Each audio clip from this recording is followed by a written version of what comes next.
He was quoted our 7,000 to do cylinder head due to faulty injector.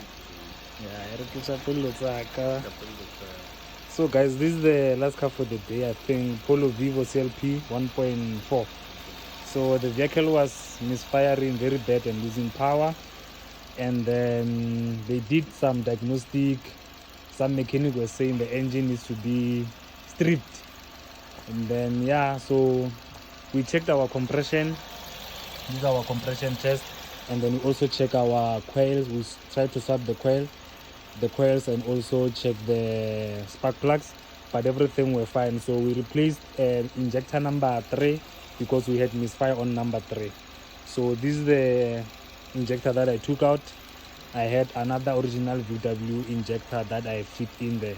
So now the car is no longer misfiring, and then yeah, makaya ka no boela ko dlaje na sa ke shapile spano braka.